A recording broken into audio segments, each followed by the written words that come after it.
ഇത് വരാൻ നേരമില്ലേ, ഈ ലൈറ്റ് ബ്ലിങ്ക് ചെയ്ത് പാസ് മിന്നിച്ച് വരുന്നുണ്ടോ? അതായത് അവൻ കയറി വരുമ്പോ ഇവിടെ നിന്നൊരു വാഹനം കയറി ചെല്ലുവാണെങ്കിൽ എനിക്കൊന്ന് വേഗത കുറച്ച് തരുമെന്നുള്ള ഇൻഫർമേഷൻ ആണ് പാസ് ചെയ്യുന്നത്. ലൈറ്റ് മിന്നിച്ച് കാണിക്കുന്നത്. ടൂ വീലറിൽ നമ്മളൊക്കെ ചെയ്യും സാധാരണ. ഒത്തിരി പഴയതായതുകൊണ്ട് ടൂ വീലർ 10-20 കൊണ്ട് ഓടിക്കും കേട്ടോ. പിന്നെ മേടിക്കാണ്. ഈ ലിവർ കണ്ട, ആ ലിവറിനെ ഇവന് ഉള്ളിലോട്ടൊന്ന് പുള്ളി ചെയ്ത് നോക്കി. ആ അതല്ല, ഇപ്പൊ വിജയിച്ച് കൈ വെച്ചില്ലേ, ആദ്യം കൈ വെച്ച് എങ്ങനെയായിരുന്നു? ആ ഇത് ഇങ്ങനെ ഞാൻ വെച്ചേക്കുന്നതാണ്, അങ്ങനെ വെച്ചൊന്ന് ഉള്ളിലോട്ട് വലിച്ച് വിട്ടു ചെയ്തെങ്ങനെ ഇത് കത്തുന്നുണ്ടോ? ഓക്കെ, അങ്ങനെ കണ്ടിന്യൂ ചെയ്തുകൊണ്ടിരുന്നേ. അപ്പൊ എന്ത് ചെയ്തുകൊണ്ടിരിക്കും, ഈ ലൈറ്റ് ഇങ്ങനെ ബ്ലിങ്ക് ചെയ്ത് നിൽക്കും. ഞാൻ എത്രത്തോളം സ്പീഡിൽ ചെയ്യുന്നു അത്രത്തോളം സ്പീഡ് ഇവൻ ബ്ലിങ്ക് ചെയ്യും. ഇവനൊരിക്കലും ഇവിടെ സ്റ്റേബിൾ അല്ല. ഞാൻ കൈ എടുക്കുമ്പോൾ പഴയ അവസ്ഥയിലോട്ട് പോയി ഓഫ് ആവുന്നുണ്ട്. ഇതെനിക്ക് ലൈറ്റ് ഓൺ ആണെങ്കിലും ചെയ്യാം, ഓഫ് ആണെങ്കിലും ചെയ്യാം. പാസ് ലൈറ്റ് ഞാൻ ഉപയോഗിക്കുന്നത് എനിക്കൊരു സിഗ്നൽ കൊടുക്കാൻ വേണ്ടിയാണ്, ഓവർടേക്ക് ചെയ്യാനുള്ള അല്ലേ, സിഗ്നൽ കൊടുക്കാൻ വേണ്ടി. ഇതിലൊരു വാഹനം വരുന്നുണ്ടെങ്കിൽ അതെനിക്ക് രാത്രിയിലും ആവശ്യമുണ്ട്, പകലും ആവശ്യം വരും. ഇത് ഡ്രൈവ് ചെയ്തുകൊണ്ട് തന്നെ അങ്ങനെ ചെയ്യാൻ പറ്റുമോ? പിന്നെ എന്റെ കൈ എവിടെ ഇരിക്കുവോ, സ്റ്റിയറിംഗ് ഇരിക്കുവോ, എന്റെ വിരലൊന്നും നീട്ടിക്ക് ഉള്ളോട്ട് വലിച്ച് വിട്ടു, കഴിഞ്ഞില്ലേ? എല്ലാം എന്റെ വിരൽത്തുമ്പിലുണ്ട്. പക്ഷെ അത് ചെയ്യേണ്ട രീതി ചെയ്യാത്തതുകൊണ്ടാണ് നമുക്കത് ബുദ്ധിമുട്ടായിട്ട് പോകുന്നത്. ഓക്കെ, എല്ലാ കാര്യങ്ങളും നമുക്ക് എളുപ്പത്തിൽ ചെയ്യാൻ പറ്റും, പക്ഷെ അത് ചെയ്യേണ്ട രീതിയിൽ നമ്മൾ ചെയ്യണം. അല്ലെ, ഇപ്പൊ ഇൻഡിക്കേറ്റർ ഉണ്ടെങ്കിൽ എന്ത് ചെയ്യും, എന്റെ വിരൽ ഇവിടുത്തെ കൈയിരിപ്പുണ്ട്, ഒന്ന് ആ വിരൽ നീട്ടി ഒന്ന് തട്ടിയാൽ മതി, ഇൻഡിക്കേറ്ററായി. താഴത്തോട്ട് ഇട്ട് കഴിഞ്ഞാൽ ഓഫായി, അല്ലേ, ഇപ്പൊ റൈറ്റിലോട്ട് ഇൻഡിക്കേറ്ററായി. ഓക്കെ, ഒന്ന് പാസ് അടിച്ച് അത് കണക്ക് തന്നെ. പാടുണ്ടോ ചെയ്യാൻ? ഇത് ചെയ്യേണ്ട രീതി ചെയ്യാം. അത് അറിയാത്തൊരു പുള്ളി എന്തായിരിക്കും ചെയ്യുന്നത്, ഈ കൈ അങ്ങോട്ട് എടുത്ത് കൊണ്ടുപോയി ചെയ്യുമ്പോഴേക്കും സ്റ്റിയറിംഗ് എന്ത് ചെയ്യും, വേറെ വഴിക്ക് പോകും. അതുപോലെ ഹോൺ അടിക്കുമ്പോഴും കൈ എടുത്തേ ഉള്ളൂ, അപ്പോഴേക്കും ഈ ഒരു കൈയുള്ള ബാലൻസ് കിട്ടും. പ്രവർത്തിക്കുന്നത് എന്റെ മനസ്സ് എന്ത് പറയുന്നു അത് എന്റെ ശരീരം പ്രവർത്തിക്കത്തുള്ളൂ. എന്നെ കൊണ്ട് അത് പറ്റത്തില്ലെന്ന് 100 വട്ടം എന്റെ മനസ്സ് ഇങ്ങനെ പറഞ്ഞുകൊണ്ടിരുന്നത് എന്റെ ശരീരം ഓട്ടോമാറ്റിക്കലി അത് ചെയ്യത്തുള്ളൂ, അല്ലേ? അത് എല്ലാ കാര്യവും അങ്ങനെ തന്നെ. വണ്ടി ഓടിക്കുമ്പോൾ ടെൻഷൻ അടിക്കാനോ പേടിക്കേണ്ട കാര്യമൊന്നുമില്ല. ഇതെല്ലാം നമ്മളെ കൊണ്ട് പറ്റുന്ന കാര്യമാണ്. കുറെ ഓടിച്ചു കഴിയുമ്പോൾ പിന്നെ പ്രാക്ടീസ് വേണം. എന്ത് കാര്യമാണെങ്കിലും പ്രാക്ടീസ് വേണം. ഇപ്പൊ ഞാൻ 2 വീലർ പഠിക്കുന്ന സമയത്താണെങ്കിലും പോലും, ചേച്ചി 2 വീലർ പഠിക്കുന്ന സമയത്താണെങ്കിൽ പോലും പഠിച്ച് എന്റെ പിറ്റേ ദിവസം റോഡിലോട്ട് ഇറങ്ങി നമ്മൾ ഓടിക്കുകയല്ലേ ചെയ്തത്. പയ്യെ ഉരുട്ടി അതിനുള്ള സമയം നമ്മൾ കൊടുക്കണം. എല്ലാത്തിനും അതിനുള്ള ടൈം നമ്മൾ കൊടുത്തേ പറ്റൂ. 1 ദിവസം കൊണ്ടോ 2 ദിവസം കൊണ്ടോ പഠിച്ച ഡ്രൈവറായിട്ടുള്ള ആരും ഇല്ല. എല്ലാത്തിനും അതിനുള്ള ടൈം എടുക്കും. നമുക്ക് വിശാലമായിട്ട് സ്ഥലം കിടപ്പുണ്ട്. എല്ലാ ദിവസവും വെറുതെ ഒന്നാ റോഡ് ഇറക്കി തിരിച്ചു കൊണ്ടുവരാനുള്ള കാര്യമേ ഉള്ളൂ. ഓക്കെ, എപ്പോഴും പ്രാക്ടീസ് ചെയ്യുക.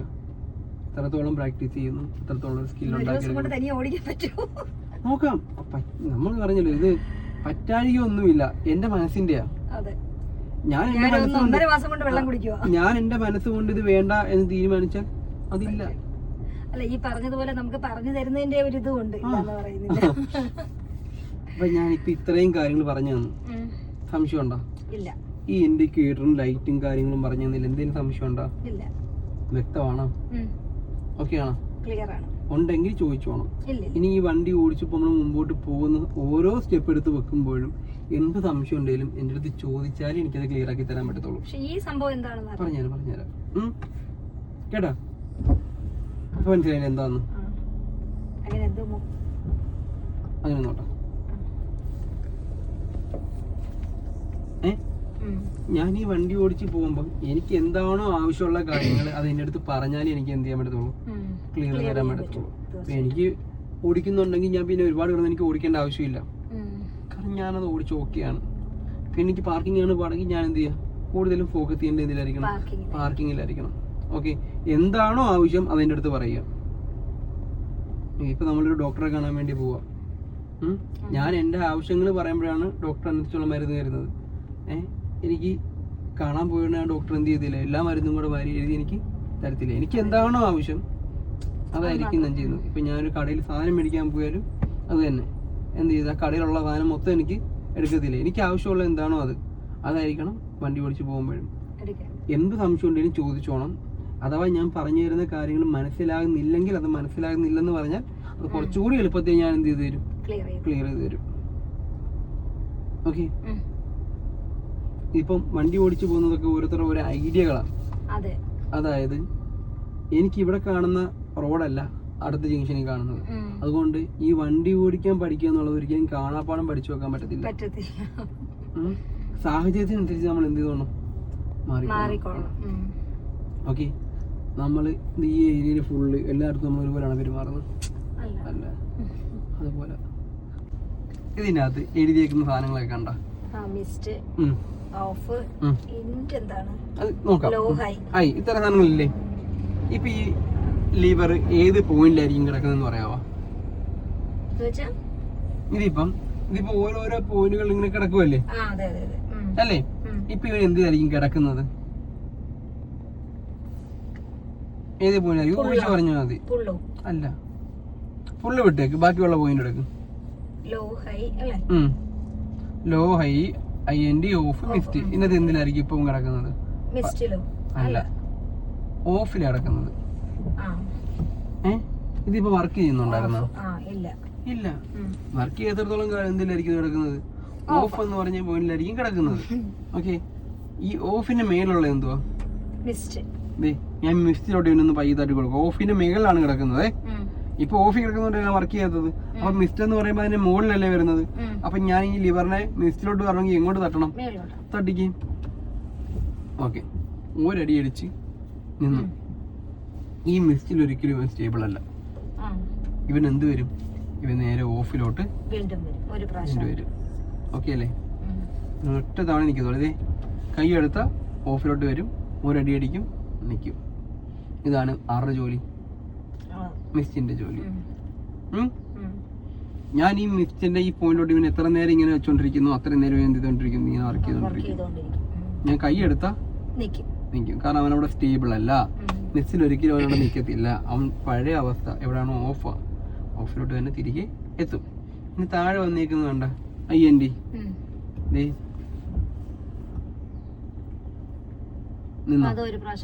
അല്ല, ഇപ്പോഴും വർക്ക് ചെയ്യുന്നുണ്ട്. ഓരോ ഇത്ര സെക്കൻഡ് ഇടവേള ഇട്ടായിരിക്കും എന്ത് ചെയ്യുന്നത്? ഇവൻ വർക്ക് ചെയ്യുന്നത്. ഒരു ഇന്റർവെല്ല് പോലെ. മഴയുള്ളപ്പോഴല്ല, മഴയുടെ സാഹചര്യം എങ്ങനെയാണോ അതനുസരിച്ചിരിക്കും. ഇപ്പൊ എനിക്ക് ചെറിയൊരു ചാറ്റൽ മഴയേ ഉള്ളൂ. അപ്പൊ ഞാൻ ഇത്രയും സ്പീഡ് വൈപ്പർ കൊടുക്കേണ്ട ആവശ്യമുണ്ടോ? ഇല്ല. അവിടെ എനിക്ക് എന്തിന്റെ ആവശ്യം വരുന്നുള്ളൂ? ഒന്ന് നിൽക്കുക, പിന്നെ അടിക്കുക. ഒരു ഇടവേളയിട്ട് ഇടവേള അടിക്കേണ്ട ആവശ്യമേ ആ ഒരു പോയിന്റിലോട്ട് കൊണ്ടുവരിക. അതിന്റെ താഴെ വന്നേക്കുന്നത് എന്താണ്? ലോ അല്ലേ? ഞാൻ പയ്യെ ലോയിലോട്ട് ഇട്ട് കൊടുത്തു. അപ്പൊ എന്തും ചോദിച്ചു, വർക്ക് ചെയ്യുന്നുണ്ട്, എന്നാൽ ഒരുപാട് സ്പീഡ് ഇല്ല. പതുക്കെ വർക്ക് ചെയ്യും. ഒന്നും കൂടെ തട്ടിയപ്പോ കണ്ട വണ്ട് ഇതിന്റെ സ്പീഡ് കൂടിയത് കണ്ട. അതിന് വേണ്ടിയാണ് ഞാൻ എന്ത് കൊടുക്കുന്നത്? ഹൈയിലോട്ട് ഇട്ട് കൊടുക്കുന്നത്. നേരത്തെ പറഞ്ഞ പോലെ തന്നെ ഫാന്റെ സ്പീഡ് വീട്ടിൽ കൂട്ടത്തില്ല റെഗുലേറ്ററിനകത്ത്. അതുപോലെ എനിക്ക് ആവശ്യം എന്താണോ അതനുസരിച്ച് ഞാൻ എന്ത് ചെയ്ത് കൊടുത്തോണം? ഇവനെ കൂട്ടി കൊടുത്തോണം.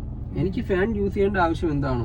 ഞാൻ ഈ വാഹനമായിട്ട് പുറത്തോട്ട് പോകുമ്പോൾ മഴ പെയ്ത് കഴിഞ്ഞാൽ എനിക്ക് ആ പുറത്തെ മഴയുടെ സാഹചര്യം എങ്ങനെയാണോ, എനിക്ക് വിസിബിലിറ്റി കിട്ടേണ്ട ആവശ്യം എന്താണോ അതനുസരിച്ച് ഞാൻ എന്ത് ചെയ്ത് കൊടുത്തോണം? ഇതിന്റെ സ്പീഡിനെ ഞാൻ അഡ്ജസ്റ്റ് ചെയ്ത് കൊടുത്തോണം. ഓക്കെയാണ്. ഞാനിപ്പോൾ ഇത് പിടിച്ചപ്പോൾ അതിന് കുറെ വെള്ളം തെറിപ്പിച്ചിട്ടുണ്ടായിരുന്നു. ഈ ലിവറിൽ ഇങ്ങനെ കൈ വെച്ചേ, ഇങ്ങനെ ഇപ്പം സാധാരണ നമ്മൾ വെക്കത്തില്ലേ, ഉള്ളിലോട്ട് വലിച്ചത് ഞാൻ കൈ എടുത്താൽ അപ്പോൾ അവിടെ നിൽക്കും. ഞാൻ അത് പ്രസ് ചെയ്ത് പുള്ളി ചെയ്തുകൊണ്ടിരുന്നാൽ അത്രത്തോളം സ്പീഡ് ആണ് നിന്നുകൊണ്ടേയിരിക്കും. വെള്ളം ഇങ്ങനെ വന്നുകൊണ്ടേയിരിക്കും. ഇതിൻ്റെ അകത്തൊരു സ്റ്റോറേജ് ഉണ്ട്. ഈ ബോണറ്റിനകത്തൊരു സ്റ്റോറേജ് ഉണ്ട്. ആ സ്റ്റോറേജിനകത്ത് ഒരു വിൻഷിൽ വാട്ടർ ക്യാനുണ്ട്. ആ ക്യാനകത്ത് നമ്മൾ വെള്ളം എന്ത് ചെയ്ത് കൊടുക്കണം? സോപ്പ് വെള്ളമല്ല, ഈ വിൻഷിൽ ഷാമ്പു ഉണ്ട്. ഇതിനു വേണ്ടി യൂസ് ചെയ്യുന്ന ഒരു ഷാമ്പു ഉണ്ട്. അതായിരിക്കണം നമ്മൾ യൂസ് ചെയ്യേണ്ടത്. അല്ലാണ്ട് നമുക്ക് കടയിൽ നിന്ന് കിട്ടുന്ന സാധാരണ ഷാമ്പു അതേ യൂസ് ചെയ്യാവുള്ളൂ. അല്ലാണ്ട് നമ്മൾ വീട്ടിൽ കിട്ടുന്ന ടൈപ്പ് ഷാമ്പു ഒക്കെ യൂസ് ചെയ്ത് കഴിഞ്ഞാൽ മതി, വെള്ളം മതി. ഫുള്ള് ബ്ലറായി പോകും, കാണാൻ പറ്റത്തില്ല. ഇതിനു വേണ്ടിയുള്ള ഷാമ്പു ആയിരിക്കണം ഇതിന് യൂസ് ചെയ്യേണ്ടത്. ഞാൻ നേരം കാണിച്ചു തരാം. ക്ലാസ് കഴിഞ്ഞ് പോകാൻ നേരം തുറന്ന് ഞാൻ കാണിച്ചു തരാം. ഓക്കെ, ഈ പറഞ്ഞ ഇത്രയും കാര്യങ്ങൾ സംശയമുണ്ടോ?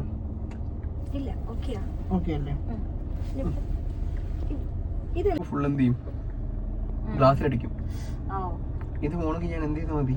ഇവന് ഈ എൻഡിലോട്ട് തിരിച്ചിട്ട് കൊടുക്കുക, ഗ്ലാസ്സിലോട്ട് തിരിച്ചിട്ടിട്ട് AC ഓണാക്കി കൊടുത്തു കഴിയുമ്പോൾ എന്ത് പറ്റും? ഇതുപോലെ ആക്കി തരും ഗ്ലാസ്. വേണേ ഞാൻ കൈക്കൊക്കെ തുടക്കാൻ തുണിക്ക് തുടക്കാം, പക്ഷെ ഇത് ബ്ലറായി പോകും. നമുക്ക് കറക്റ്റായിട്ട് ഒരു വിസിബിലിറ്റി എന്ത് ചെയ്യത്തില്ല, കിട്ടത്തില്ല. ഓക്കെ, സംശയമുണ്ടോ? ഇത് ഓരോന്നും ഓരോ ഡയറക്ഷനാണ്. കാലിലല്ല, ഇത് കണ്ട, ഇത് കാലിന് നേരെയാണ് നിൽക്കുന്നത്, ബോഡി. ഇതാ ഇത് കാലിലും ബോഡിയും, ഇതാ കാലില് മാത്രം, ഇതാ ഇത് ഗ്ലാസിലും നമ്മുടെ ബോഡിയിലും അല്ലേ, ഇത് ഗ്ലാസിലും മാത്രം. ഓക്കെ അല്ലേ? എന്നിട്ട് ഇത് അഡ്ജസ്റ്റ് ചെയ്തനുസരിച്ച് ഫാൻ നമുക്ക് വേണേ അഡ്ജസ്റ്റ് ചെയ്യാം, കൂട്ടാൻ കുറയ്ക്കാൻ. അത് നമ്മുടെ ആവശ്യമാണ്, അത്രത്തോളം വേണം എന്നുള്ളത്. ഇപ്പൊ ഇവിടെ കയറി തൊട്ടൊക്കെ നോക്കിയില്ല, എന്തുവാന്ന് നേരത്തെ നോക്കുന്നുണ്ടായിരുന്നു, ആ സാധനം അത്. ഇപ്പൊ തണുപ്പ് ഇത്തിരി കുറഞ്ഞു നോക്കി. ഇപ്പൊ എയർ സർക്കുലേഷൻ എന്ന് പറഞ്ഞത് ഇപ്പൊ ഞാൻ ഈ കിടക്കുന്ന പോയിന്റ് കണ്ട, ഇതിന് നേരെ കിടക്കുമ്പോൾ നമ്മൾ എയർ സർക്കുലേഷൻ എന്ന് പറയുന്നത് ഈ ഉള്ളിൽ കിടക്കുന്ന എയറിനെ തന്നെയാണ് ഇവൻ എന്ത് ചെയ്തോണ്ടിരിക്കുന്നത്, തണുപ്പിച്ചോണ്ടിരിക്കുന്നത്. ഞാൻ ഈ ഒരു പോയിന്റ് ഇട്ട് കൊടുത്തു കഴിഞ്ഞാല് ഇവനിപ്പോ എന്ത് ചെയ്തോണ്ടിരിക്കുക, പുറത്തുനിന്ന് പുതിയ എയർ ഉള്ളോട്ട് കയറ്റിക്കൊണ്ടിരിക്കുക. അതായത് ഞാൻ ഈ വണ്ടിക്കകത്ത് ഒരു ബാഡ് സ്മെല്ലോ അല്ലെ സിഗരറ്റ് കളിക്കുന്ന ആൾക്കാരൊക്കെ ഉണ്ടെങ്കിൽ ആ സ്മെല്ല് ഇതിൽ നിൽക്കത്തില്ലേ, ഞാൻ ഇങ്ങനെ ഇട്ട് കൊടുക്കുകയാണെങ്കിൽ എന്ത് ചെയ്യും, ഈ കിടക്കുന്ന എയർ പുറത്തോട്ട് പോവുകയും പുതിയ എയർ ഉള്ളിലോട്ട് വരികയും ചെയ്യും. ഒരു 2 മിനിറ്റ് അങ്ങനെ ടെൻഷൻ ഞാൻ എന്ത് ചെയ്യണം, പഴയ അവസ്ഥയിലോട്ട് ഇവനെ ഇട്ട് കൊടുക്കണം. ഇങ്ങനെ ആയിരിക്കണം ഇടേണ്ടത് എപ്പോഴും, എങ്കിലും നമുക്ക് കൂളിങ് കിട്ടത്തുള്ളൂ പ്രോപ്പർ ആയിട്ടുള്ളത്. പുതിയ എയർ ഉള്ളോട്ട് കയറിക്കുമ്പോൾ തണുക്കത്തില്ലല്ലോ, മനസ്സിലായോ? ഇപ്പൊ ഞാനൊരു കലത്തിൽ വെള്ളം ചൂടാക്കാൻ വെച്ചേക്കുക, ഓക്കെ, ഞാൻ അത് ചൂടായി വരുന്നതിനനുസരിച്ച് ഞാൻ പിന്നെയും അതിനകത്ത് വെള്ളം ഒഴിച്ചോണ്ടിരുന്നു കഴിഞ്ഞാല് അത് ചൂടാവൂ? അത് കഴിഞ്ഞു പോകുന്നതിന്, നിറഞ്ഞൊഴുകി പോകുന്നതിനെ പറ്റി ചിന്തിക്കണ്ട. ഞാൻ ഒഴിച്ചോണ്ടിരുന്നത് ചൂടായി കിട്ടുമോ എനിക്ക്? ഇല്ല, ഞാൻ വീണ്ടും എന്തുകൊണ്ടിരിക്കുക, വെള്ളം ഒഴിച്ചോണ്ടിരിക്കുക അല്ലേ? അപ്പൊ എനിക്ക് ഒരു നിശ്ചിത അളവിൽ അത് ഉണ്ടെങ്കിൽ മാത്രമേ, അതിനകത്ത് കിടന്നെങ്കിൽ മാത്രമേ എനിക്ക് തിളപ്പിച്ചെടുക്കാൻ പറ്റും. പിന്നെയും ഞാൻ ഒഴിച്ചത് ചൂടായി കിട്ടത്തില്ല എനിക്ക്. അതേപോലെ തന്നെയാണ് ഇതെന്ത്, വീണ്ടും എയർ ഉള്ളിലോട്ട് കയറിക്കൊണ്ടിരിക്കുവാണെങ്കിൽ തണുക്കുന്നില്ലല്ലോ, വന്നോണ്ടിരിക്കുന്നില്ല. എനിക്ക് ഈ കിടക്കുന്ന എയറിനെ പിന്നെ എന്ത് ചെയ്യാൻ പറ്റത്തുള്ളൂ, തണുപ്പിച്ചെടുക്കാനായിട്ട് പറ്റത്തുള്ളൂ. ഓക്കെ, പറഞ്ഞു മനസ്സിലായി? അതിനാണ് ഞാൻ എന്ത് ചെയ്യുന്നത്, ഇവനെ യൂസ് ചെയ്യുന്നത്. നമ്മൾ എപ്പോഴും യൂസ് ചെയ്യേണ്ട ഇതായിരിക്കണം. ഞാൻ ഈ പറഞ്ഞ പോലെ എന്തോ ഇങ്ങനെ നിക്കത്തില്ല, ഇത് ഇതല്ല, ഒന്നെങ്കിൽ ഈ മൂല എന്റെ അല്ലെങ്കിൽ ആ എന്റെ. ഇപ്പൊ ഇത് ഈ വണ്ടി കിടക്കുന്ന കണ്ട, നല്ല വെയിലുള്ള സമയത്താന്ന് വിചാരിച്ചു, ആ വണ്ടിക്കകത്ത് കയറി എന്നുള്ള അവസ്ഥ എന്തായിരിക്കും, ചൂട്. അങ്ങനെയുള്ളപ്പോൾ നമ്മുടെ വണ്ടി ഇതുപോലെ കിടക്കുവാണെങ്കിൽ നമ്മൾ എന്ത് ചെയ്യണം, ഈ സ്വിച്ചിനെ വീണ്ടും എടുത്ത് ഇങ്ങോട്ടായി കൊടുക്കുക. അപ്പൊ അവൻ എന്ത് ചെയ്യും, അകത്ത് കിടക്കുന്ന എയറിനെ പുറത്തോട്ട് കളയുകയും പുതിയ എയർ ഉള്ളോട്ട് കയറ്റുകയും 2 മിനിറ്റ് അങ്ങനെ ശേഷം പഴയ അവസ്ഥയിലിട്ടിട്ട് കൂളിംഗ് ആയിക്കോളും. അപ്പൊ ഉള്ളിൽ ആ ചൂടുള്ള എയർ പുറത്തോട്ട് പോയി. മനസ്സിലായ? സംശയം ഉണ്ടോ? ഇത്രയും കാര്യങ്ങൾ പറഞ്ഞത് വ്യക്തമാണ്. ഈ 2 സ്വിച്ച് അറിയാമല്ലോ, ഗ്ലാസ്, ഫ്രണ്ട് ഗ്ലാസും പോക്കുന്നതിന്റെ അകത്തുനിന്ന് നടുക്കുള്ളതാണ് ഹസാർഡ് ലൈറ്റ്. 4 സൈഡും ഒരേ സമയം ഇൻഡിക്കേറ്റർ വർക്ക് ചെയ്യുന്നതാണ് എന്ത്, ഹസാർഡ് ലൈറ്റ് എന്ന് പറയുന്നത്. ഓക്കെ അല്ലേ? ഈ 0 എഴുതിയേക്കുന്നത് എന്റെ വണ്ടി എത്ര കിലോമീറ്റർ സ്പീഡിലാണ് പോകുന്നതെന്ന് കാണിക്കുന്നതാണ്. ഇ എന്ന് പറഞ്ഞാൽ എംഡിയും, എഫ് എന്ന് പറഞ്ഞാൽ ഫുള്ളുമാണ് ഫ്യൂവലിന്റെ അളവ്. അവിടെ ഒരു പെട്രോളിന്റെ പടം കൊടുത്തേക്കുന്നുണ്ട്, പമ്പിന്റെ അവിടുന്ന് ഒരു ആരോ മാർക്ക് വന്നേക്കുന്നുണ്ട. എങ്ങോട്ട് ആരോ മാർക്ക്? അതായത് എന്റെ ഈ സൈഡിലാണ് എന്തിരിക്കുന്നത്, പെട്രോൾ ടാങ്ക് ഇരിക്കുന്നത്. ഇനി ആ സൈഡിൽ പെട്രോൾ ടാങ്ക് വരുന്ന വാഹനത്തിന്റെ ഒക്കെ ഈ ആരോ മാർക്ക് വരുന്നത് അങ്ങോട്ടായിരിക്കും. ഓക്കെ, 26,503 കിലോമീറ്റർ എന്ന് എഴുതിയേക്കുന്നുണ്ട. എന്റെ വാഹനം അത്രയും ഓടിയിട്ടുണ്ട്. ഓക്കെ, എന്നെ എഴുതിയേക്കുന്നുണ്ട ന്യൂട്രൽ എന്നാണ് അർത്ഥം. ഓക്കെ അല്ലേ? ഇതാണ് ഹാൻഡ് ബ്രേക്ക് അഥവാ പാർക്കിംഗ് ബ്രേക്ക് എന്ന് പറയുന്നത്. എപ്പോൾ ഈ വാഹനം എടുത്ത് പോകുമ്പോഴും ഈ സാധനം ഇങ്ങനെ പോയിട്ടുണ്ടോ ഇല്ലെന്ന് നോക്കിയതിന് ശേഷമായിരിക്കണം എടുക്കേണ്ടത്. ഓക്കെ അല്ലേ? ഇത്രയും കാര്യങ്ങളാണ് ഈ വണ്ടിക്കകത്ത് വരുന്ന ഫീച്ചറുകൾ. ഇത്രയും കാര്യങ്ങളെ പറ്റി നമ്മൾ ബേസിക് ഒരു ഐഡിയ എപ്പോഴും നമുക്ക് ഉണ്ടായിരിക്കണം. ഇത് AC വെന്റ് ആണ്. ഓക്കെ, ഇതെന്ന് പറഞ്ഞാൽ ഇത് നോക്കി ചേച്ചി, ഇവന് ഞാനിപ്പോൾ എന്തേ അപ്പ് ചെയ്ത് വെക്കുക, ഈ എയർ അടിക്കുന്നത് ഇങ്ങോട്ടായിരിക്കും. ഇവന് ഞാൻ ഡൗൺ ആക്കി വെക്കുക, ഇപ്പം എയർ അടിക്കുന്നത് ഇങ്ങോട്ടായിരിക്കും. ഈ സാധനം കണ്ട, ഇവനെ എന്തേ റൈറ്റിലോട്ടാക്കിയപ്പം ഈ വെന്റിലേഷൻ അങ്ങോട്ടായി. ഈ ഹൈറ്റില് അങ്ങോട്ടായിരിക്കും എയർ അടിക്കുന്നത്. ഞാൻ ഇപ്പം എന്തേ ഇവനെ ലെഫ്റ്റിലോട്ടാക്കി. അപ്പൊ എന്ത് സംഭവിച്ചു, ഈ ഒരു ലെവലില് ലെഫ്റ്റ് സൈഡിലോട്ടായിരിക്കും എന്ത് വരുന്നത്. എനിക്ക് എന്താണോ ആവശ്യം ആ സൈഡിലോട്ട്. ചേച്ചിക്ക് ആവശ്യം എന്താണ്? കാരണം എന്റെ ഹൈറ്റ് ആയിരിക്കും ഇതിന്റെ ചേച്ചിയുടെ ഹൈറ്റ്. അപ്പൊ എനിക്ക് എന്ത് ചെയ്യും, ചേച്ചിക്ക് കുറച്ചും കൂടെ ഹൈറ്റിലായിരിക്കണം എനിക്ക് എന്ത് ചെയ്യേണ്ടി വരുന്നത്, ഇവൻ ഇങ്ങനെ വെച്ച് കൊടുക്കേണ്ടി വരുന്നത്. ഓക്കെ, എനിക്ക് ചിലപ്പോൾ ഈ ഒരു ഏരിയയിലോട്ടായിരിക്കും അടിക്കുന്നത്. എനിക്ക് എന്ത് ചെയ്യാം, ഇവൻ അഡ്ജസ്റ്റ് ചെയ്ത് കൊടുത്തു കഴിഞ്ഞാൽ എനിക്ക് ആവശ്യമുള്ള left or right, up and down, അത്രേ ഉള്ളൂ. ഇതിനെ മുകളിലോട്ട് തള്ളിക്കുന്നതനുസരിച്ച് അപ്പ് ആകുകയും താഴത്തോട്ട് ഡൗൺ ആകുകയും ചെയ്യും. ഇനി ഈ സൈഡിലോട്ട് വേണമെന്നുള്ള ഡിസൈഡ് ചെയ്യുന്നത് നമ്മൾ തന്നെയാണ്. റൈറ്റ് വേണോ ലെഫ്റ്റ് വേണോ എന്നുള്ളത് അതുപോലെയാണ് ഇത് ചെയ്തു.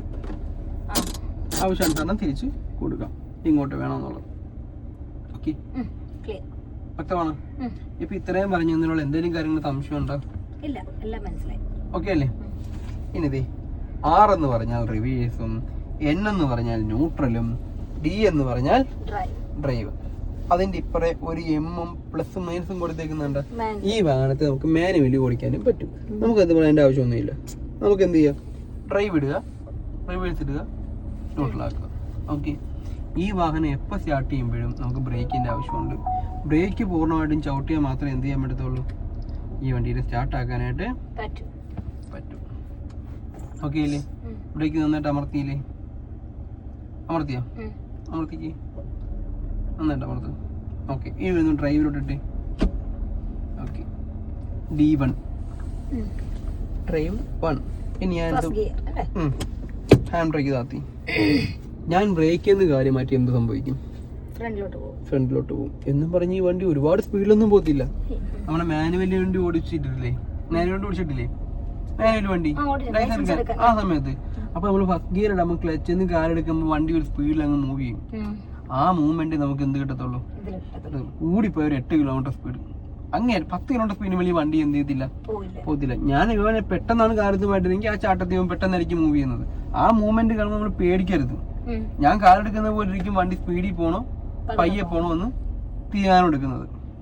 ഓക്കെ, അതിനുശേഷം എനിക്ക് വണ്ടിക്ക് സ്പീഡ് വേണമെങ്കിൽ ഞാൻ എന്ത് ചെയ്യണം, ഞാൻ ആക്സിലേറ്റർ കൊടുക്കണം. ഞാൻ ആക്സിലേറ്റർ കൊടുത്താലേ വണ്ടി എന്ത് ചെയ്യത്തുള്ളൂ, മുമ്പോട്ട് നീങ്ങത്തുള്ളൂ. ഓക്കെ, ഞാൻ ബ്രേക്ക് ചവിട്ടിയാൽ ഈ വാഹനം നിൽക്കുകയും ചെയ്യും. ഇത്രയേ ഉള്ളൂ ഇതിനെ മുമ്പോട്ട് കൊണ്ടുപോകാനുള്ള അല്ലെങ്കിൽ വേഗത കുറയ്ക്കാനുള്ള കാര്യം എന്ന് പറയുന്നത്. പിന്നെ ഇനിയുള്ള സ്റ്റിയറിംഗ് ബാലൻസ് എന്ന് പറയുന്നത്, ഇവിടുന്ന് ചേച്ചിക്ക് ആ ഗേറ്റ് വരെയുള്ള വഴികൾ കാണുന്നില്ലേ, ഈ വഴിക്കുള്ളിൽ എന്തൊക്കെ തടസ്സങ്ങളുണ്ടെന്ന് ചേച്ചിക്ക് കാണുന്നില്ലേ? ഓക്കെ, ചേച്ചി വണ്ടി ഓടിക്കുമ്പോൾ എവിടെയാണ് സാധാരണ നോക്കാറ്? സാധാരണ ചേച്ചി നോക്കാറുള്ള സൈഡ് പറ, വശം പറ. നേരെ. ആ നേരെയുള്ള നോട്ടം ഒഴിവാക്കിക്കോ. ചേച്ചിയുടെ നേരെ എന്ത് വന്നാലും ചേച്ചി എന്ത് ചെയ്യും, പ്രതികരിക്കും. ഇല്ല, ചേച്ചിയുടെ നേരെ എന്ത് വന്നാലും ചേച്ചി എന്ത് ചെയ്യും, പ്രതികരിക്കും. ഇപ്പൊ ആ നിൽക്കുന്ന പട്ടി ഇങ്ങോട്ട് ഓടി കടിക്കാൻ വന്ന ചേച്ചി എന്ത് ചെയ്യും, ചേച്ചി ഓടി മാറാനുണ്ടാവും. ആ ചേച്ചിയുടെ നേരെ വരുന്ന കാര്യങ്ങളായതുകൊണ്ട് അല്ലേ? വേറൊരാളാണ് കടിക്കാൻ വേണമെങ്കിൽ ചേച്ചി പോവുക ഇല്ല. ഓക്കെ, ഇതാണ് ചേച്ചിയുടെ ഇരിക്കുന്ന പോർഷൻ, ഇതാണ് ചേച്ചിയുടെ ഭാഗം. ഇതിനെതിരെ എന്ത് വന്നാലും ചേച്ചി എന്ത് ചെയ്യും, പ്രതികരിക്കും. ചേച്ചിയുടെ ഇപ്പുറം ഇരിക്കുന്നത് ഞാനാ അല്ലേ, ഇത് ഇപ്പുറത്തെ ഭാഗമാണ്. ഇവിടെ എന്ത് വന്നാലും ചേച്ചി എന്ത് ചെയ്യത്തില്ല, പ്രതികരിക്കത്തില്ല. ചേച്ചി ഇരിക്കുന്ന കാര്യങ്ങൾ മാത്രമേ എന്ത് ചെയ്യത്തുള്ളൂ, നോക്കത്തുള്ളൂ. ആ നോട്ടം ഒഴിവാക്കി ഇവിടം വരെ നോട്ടം എടുക്കുക. ഇതുവരെ ആരുടെ ഭാഗമാണ്, നമ്മുടേതാ. ഇതിനെതിരെ വരെ എന്ത് വന്നാലും ചേച്ചി അതിനെ പ്രതികരിക്കണം. ഇവിടെ എന്ത് വന്നാലും ചേച്ചി ഓട്ടോമാറ്റിക്കലി പ്രതികരിക്കും അല്ലേ? ഒരു പട്ടി അടിക്കാൻ വന്ന ഓടണം എന്നുള്ളത് ആരെങ്കിലും പറഞ്ഞു തരണം? വേണ്ട, ചേച്ചി സ്വയമേ ഓടും. കയ്യിലൊരു കൊതുകിരുന്ന ഞാൻ പറഞ്ഞു തന്നിട്ടല്ലേ ചേച്ചി ചെയ്യുന്നത്. സ്വയമേ ചേച്ചി എന്ത് ചെയ്യും, അതിനെ റിയാക്ട് ചെയ്യും. അതേപോലെ ഇവിടുത്തെ കാര്യങ്ങളും ചേച്ചി എന്ത് ചെയ്തോണം, സ്വയമേ എടുത്ത് ചെയ്തോണം. കാരണം ഇവിടാണ് ചേച്ചിനെ എന്ത് ചെയ്യേണ്ടത്, ഫോക്കസ് ചെയ്യേണ്ടത്. ഇമ്പോർട്ടന്റ് നേരെ നോക്കി ഓടിക്കുക എന്നുള്ളത്. ഒരു ട്രയാങ്കിൾ രീതിയിൽ എന്ത് ചെയ്യാം, നോട്ടം കൊണ്ടുവന്നിട്ട് നേരെ നോക്കുക, ഇങ്ങോട്ടെടുത്ത് അങ്ങോട്ട് നോക്കുക, അങ്ങോട്ട് നോക്കുക, ഇങ്ങോട്ട് വന്ന് നേരെ സ്ട്രെയിറ്റ് അങ്ങോട്ട് നോക്കിക്കോണം. അല്ലയോ മതിലെന്ന് പറഞ്ഞ ഏത് മതിൽ, ഇങ്ങോട്ട് വരുന്നില്ല, നേരെ സ്ട്രെയിറ്റ്. അതായത് ഞാൻ പറയുന്നത് ഇവിടുന്ന് ഇങ്ങോട്ടേക്ക് കാഴ്ച എടുത്ത് ഇനി ഇവിടുന്ന് അങ്ങോട്ട് നേരെ സ്ട്രെയിറ്റ് എടുത്ത് നേരെ സ്ട്രെയിറ്റ് ആണേ. ഈ നോട്ടം വേണ്ടത്, ഈ നോട്ടം കിട്ടിയാലല്ലേ ഉള്ളൂ ഇതിനെ തട്ടാതെ പോകാൻ പറ്റത്തുള്ളൂ അല്ലേ? ഈ നോട്ടം കിട്ടിയാലേ ലെഫ്റ്റ് സൈഡ് എങ്ങനെ കൊണ്ടുപോകണമെന്ന് അറിയാൻ പറ്റത്തുള്ളൂ അല്ലേ. ഞാൻ ഇവിടെ നോക്കിയിരുന്ന ചേച്ചിക്ക് ഇവിടെയുള്ള കാര്യങ്ങളല്ലേ കിട്ടുന്നുള്ളൂ. എനിക്ക് ഇവിടെ വേണ്ടി തട്ടാതെ കൊണ്ടുപോകാൻ. പറഞ്ഞു മനസ്സിലായ? അങ്ങോട്ട് നോക്കണം, ഇവിടുന്ന് ദൂരത്തെ കാഴ്ച എടുക്കണം. ലെഫ്റ്റ് സൈഡ് കൊണ്ട് ദൂരത്തെ കാഴ്ച എടുത്താലേ ലെഫ്റ്റ് സൈഡിലുള്ള വസ്തുക്കളെ തട്ടാതെ ചേച്ചി പോകത്തുള്ളൂ. കാരണം ചേച്ചിക്ക് നേരെ എന്ത് വന്നാലും ചേച്ചി എന്ത് ചെയ്യും? പ്രതികരിക്കും. പക്ഷെ ഇത് ചേച്ചി ചെയ്യത്തില്ല. ഓക്കെ, ഇതായിരിക്കണം കൂടുതലും ഫോക്കസ് ചെയ്യേണ്ടത്. ഓക്കെ, പോവാ നോക്കെങ്കിൽ. ഡ്രൈവ് ഇട്ടല്ലോ, ഹാൻഡ് ബ്രേക്ക് മാറ്റിയല്ലോ, ഒന്ന് പയ്യെ ഒന്ന് മൂവ് ചെയ്ത്, ഒന്ന് ബ്രേക്ക് ഓട്ടി ചേച്ചി. ഓക്കെ, പോത്തോട്ട് കയറി നേരെയാക്കി ഇറങ്ങി. മിററിലല്ലോ ഞാൻ ഇതിനകത്തല്ലേ കാണിച്ചു തന്നത്. ഞാൻ മിററിൽ കൂടെ നോക്കാൻ പറഞ്ഞതല്ലേ ഉള്ളൂ. ഇത് ഏറ്റവും എളുപ്പമുള്ള വഴിയാണ് പറഞ്ഞു തന്നിരിക്കുന്നത്. മറ്റേത് മിററിൽ കൂടെ എടുക്കുന്നതിന് കഷ്ടമുള്ള രീതി, അത് ഒരുപാട് ടൈം എടുക്കും. നോക്കി ചെയ്ത് ചെയ്ത് പയ്യെ അടുപ്പിച്ച് തരാം. ഞാൻ ഇത് പെട്ടെന്നുള്ള വഴി പറഞ്ഞാൽ കണ്ട മറയുന്നു, അപ്പൊ തിരിക്കുന്നു. അപ്പൊ ഇവിടെ സ്പേസ് വേണം, വേണം. അപ്പൊ എന്ത് ചെയ്യണം? ഇതേപോലെ തന്നെ ചെയ്യാം. അപ്പം നമ്മൾ എന്ത് ചെയ്തു? ഈ വളഞ്ഞു വരാൻ നേരം ഇവിടെ നോക്കിക്കോണം, ഇപ്പുറത്തെ വണ്ടി തട്ടുവോ ഇല്ലെന്ന് എന്ത് ചെയ്തോണം, നോക്കിയാൽ മാത്രം മതി. തട്ടത്തില്ലെന്ന് ഉറപ്പാണെങ്കിൽ എന്ത് ചെയ്യുക? പയ്യെ ഇങ്ങനെ വരിക, നേരെ വെക്കുക, പുറകിലോട്ടൊക്കെ ഇറങ്ങി കൊടുക്കുക. മിററിൽ നോക്കണമെങ്കിൽ നോക്കാം. ക്യാമറ ഉള്ളതുകൊണ്ടാണ് ഞാൻ എന്ത് ചെയ്തത്, ക്യാമറയിൽ നോക്കിച്ചത്. മിറർ നോക്കിയെടുക്കാനാണ് താല്പര്യമെങ്കിൽ അങ്ങനെ. അപ്പൊ ഈ കാണാതാവുമ്പോഴല്ല, ഈ മിററിൽ ആ വണ്ടി കാണാതാണ് വരുന്നതെങ്കിൽ എന്താ അതിന്റെ അർത്ഥം? ആ വണ്ടി ഒരുപാട് ഗ്യാപ്പ് ഉണ്ടെന്നാണ് അർത്ഥം. വണ്ടിയായിട്ട് ഗ്യാപ്പ് ഉണ്ടെങ്കിൽ മിററിൽ കാണാതെ വരത്തുള്ളൂ. അടുത്തടുത്ത് ഒരുപാട് വരുവാണെങ്കിൽ ഈ മിററിന്റെ ഉള്ളിലോട്ട്, അതായത് ഇങ്ങോട്ട് കയറി വരുവാണെങ്കിൽ അതിന്റെ അർത്ഥം ഞാൻ ആ വണ്ടീനെ തട്ടാൻ പോകുമെന്നാണ് അർത്ഥം. ഓക്കെ, മനസ്സിലായ? പറഞ്ഞു മനസ്സിലായ? ഈ മിററിന്റെ ഉള്ളിലോട്ടാണ് വരുന്നതെങ്കിൽ, ഇപ്പൊ കിടക്കുന്ന വണ്ടിയുടെ പോർഷൻ ഇതിന്റെ ഉള്ളിലോട്ട് മറിഞ്ഞു വരുവാണ് ചെയ്യുന്നതെങ്കിൽ ആ വണ്ടിയെ തട്ടാൻ പോകുന്നതാണ് അർത്ഥം. ഈ മിററിൽ നിന്ന് ഒരുപാട് അകന്നു പോവുകയാണെങ്കിൽ അതിന്റെ അർത്ഥം എന്താ? ഗ്യാപ്പ് വരുവാണെന്ന് അർത്ഥം. ഈ മിററും ഈ മിററിലല്ലേ ആ വണ്ടിയുടെ ബോഡി ലെവലുമായിട്ട് ചെറിയ ഗ്യാപ്പിലാണ് പോകുന്നതെങ്കിൽ സേഫ് സോണാണെന്ന് അർത്ഥം. തട്ടാതെ എന്ത് ചെയ്തോളും വന്നോളും. കാരണം നമുക്ക് ഈ മിററിൽ കൂടെ കാണാൻ പറ്റുന്നുണ്ട്, ആ ഒരു സ്പേസ് കാണാൻ പറ്റുന്നുണ്ട്. ആ സ്പേസ് ഉള്ളിടത്തോളം കാലം എന്ത് ചെയ്യത്തില്ല, തട്ടത്തില്ല. അത് കീപ്പ് ചെയ്ത് നമ്മൾ കൊണ്ടുവച്ചാൽ മതി. എനിക്ക് എങ്ങോട്ടാണോ പോകേണ്ടത് അങ്ങോട്ടായിരിക്കണം എൻ്റെ വണ്ടിയുടെ സ്റ്റിയറിംഗ് എന്ത് ചെയ്യേണ്ടത്, തിരിക്കേണ്ടത്. ഇപ്പൊ എനിക്ക് ലെഫ്റ്റ് അല്ല എൻ്റെ അടുത്ത് ഓടിക്കാൻ പറഞ്ഞത്, ഇതുവഴി തന്നെ കയറി വരുന്നുണ്ടാവും. അല്ല, എനിക്ക് ഞാൻ ഇപ്പൊ അവിടെ കൊണ്ടല്ലേ വണ്ടി ഇട്ടത്. എന്റെ വണ്ടിയുടെ ബാക്ക് എങ്ങോട്ടായിരുന്നു ഞാൻ എടുക്കേണ്ടത്? ലെഫ്റ്റിലോട്ട്. അതുകൊണ്ടാണ് ഞാൻ ഇപ്പോൾ തിരിപ്പിച്ചത്. എനിക്ക് റൈറ്റിലോട്ടാണെങ്കിൽ റൈറ്റിലോട്ട് തിരിക്കണം. ഇപ്പൊ ഞാൻ ഈ വണ്ടി എനിക്ക് ആ സൈഡിലോട്ട് പോകണം, ഞാൻ സ്റ്റിയറിംഗ് എങ്ങോട്ട് തിരിക്കും? ഉറപ്പാണ്. അതുപോലെ തന്നെ പുറം, എനിക്ക് വണ്ടിയുടെ പുറകെ എങ്ങോട്ടാണ് കൊണ്ടു ചെല്ലേണ്ടത് അങ്ങോട്ടായിരിക്കണം സ്റ്റിയറിംഗ് തിരിച്ചു കൊടുക്കേണ്ടത്. ഓക്കെ, കാരണം എന്റെ വണ്ടിയുടെ ബാക്ക് വീല് തിരിയുന്നില്ല, ഫ്രണ്ട് വീല് മാത്രമാണ് എന്ത് ചെയ്യുന്നത്, റൊട്ടേറ്റ് ചെയ്യുന്നത്. അതനുസരിച്ച് ബാക്ക് വീൽ എന്ത് ചെയ്തോണ്ടിരിക്കുക, പുറകെ പോകുന്നെന്ന് മാത്രമേ ഉള്ളൂ. ഓക്കെ, പറഞ്ഞ മനസ്സിലായ? മുമ്പോട്ട് വന്നു. ഒരു മുടുക്കിനകത്ത് കയറ്റി തിരിക്കുന്നത് എങ്ങനെയാണോ? നമ്മളിപ്പം നേരെ പോയിട്ട് ചെറിയ റോഡാണെങ്കിൽ അടുത്തുള്ള ഒരു മുടുക്കിനകത്തോടൊക്കെ കയറ്റി ചിലപ്പോൾ തിരിക്കുന്നില്ലേ? ഇതുപോലെ എടുത്താൽ മതി. അങ്ങോട്ട് തിരിയത്തില്ല. അപ്പൊ എനിക്ക് എവിടെയാണോ ഏത് സൈഡിലാണോ പാർക്ക് ചെയ്യേണ്ടത് അങ്ങോട്ടായിരിക്കണം എന്റെ വണ്ടി കിടക്കേണ്ടത്. അപ്പൊ എനിക്ക് ഈ സൈഡിലോട്ട് പാർക്ക് ചെയ്യാൻ അവിടെ കൊണ്ട് വേണ്ടിയിട്ട് കാര്യമില്ല, ഈ സൈഡിൽ തന്നെ ആയിരിക്കണം. ഇനി അങ്ങോട്ടാണ് പാർക്ക് ചെയ്യേണ്ടത്, പുറകെ വരുന്നുണ്ടെങ്കിൽ ഞാൻ എന്ത് ചെയ്യണം, ആ സൈഡ് പിടിച്ചോണം. നമുക്ക് ഇനിയും ചെയ്യാം. ഞാൻ ജസ്റ്റ് ഇപ്പൊ ഒരു സ്ഥലം കണ്ടപ്പോൾ ഞാനത് കാണിച്ചു. പോവാം നമുക്ക്.